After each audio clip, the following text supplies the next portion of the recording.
Hello friends, welcome to Chettinad Amini channel. இன்றைக்கி விநாயகர் பெருமானுக்கு ரொம்ப உகந்த நாளான சங்கடஹர சதுர்த்தி. இந்த சதுர்த்தி நாளில் நாம் விநாயகர் பெருமானை நம்மளுடைய வீட்டில் வச்சு பூஜைகள் செய்யும்போது நாம் நினைக்கக்கூடிய காரியங்கள் எல்லாமே வெற்றியாக முடியும். உங்களுடைய வேண்டுதல் என்னவோ அது கண்டிப்பாக அது நிறைவேறும். விநாயகர் பெருமானுக்கு இன்றைக்கி நீங்கள் ஈவினிங் 6 மணிக்கு மேலே விநாயகருக்கு ரொம்ப பிடிச்ச இந்த பொருளெல்லாம் வச்சு அபிஷேகம் அலங்காரமெல்லாம் செய்யுங்க. என்னென்ன பொருள் அப்படிங்கிறத பார்க்க ஆரம்பிக்கலாம். முதல்ல செம்பருத்தி பூ, அடுத்து பார்த்தீங்க அப்படின்னா சாமந்தி பூ, அடுத்து விநாயகருக்கு ரொம்ப முக்கியமான ஒரு பொருள் வெள்ளை எருக்கலை, அடுத்து மல்லிகைப்பூ, அடுத்து ரொம்ப ரொம்ப முக்கியமானது அருகம்புல், அடுத்து பார்த்தீங்க அப்படின்னா சங்குப்பூ. இந்த 5 பூக்களில் நம்மளுக்கு எது கிடைக்குதோ அதை வச்சு விநாயகருக்கு அபிஷேகம் செய்யுங்க, அலங்காரம் செய்யுங்க. நெய்வேத்தியம் நீங்கள் ஏதாவது ஒரு இனிப்பு வச்சு படைத்து விநாயகருக்கு முன்னாடி இன்றைக்கி தேங்காய் எண்ணெயில் தீபம் போடுங்க. விநாயகருக்கு தேங்காய் எண்ணெய் தீபம் போட்டோம் அப்படின்னா ரொம்ப ரொம்ப சிறப்பு.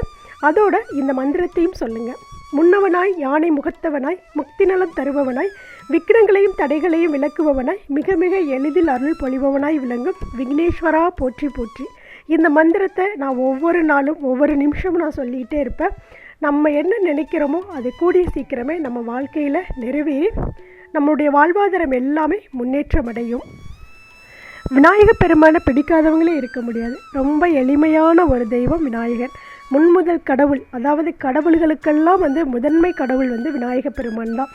நம்ம எந்த தொழில் தொடங்கினாலும் முதல்ல விநாயகரை தான் நம்ம வணங்கிட்டு அதுக்கப்புறம் நம்மளுடைய வேலைகளை செய்ய ஆரம்பிப்போம்.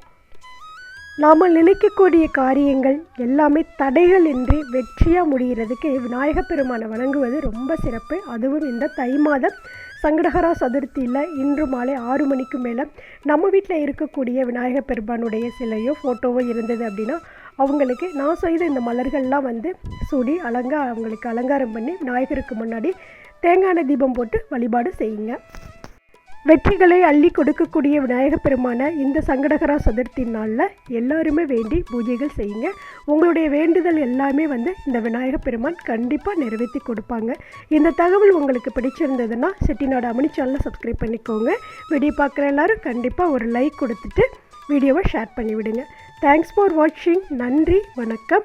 அனைவருக்கும் நல்லதே நடக்கும்.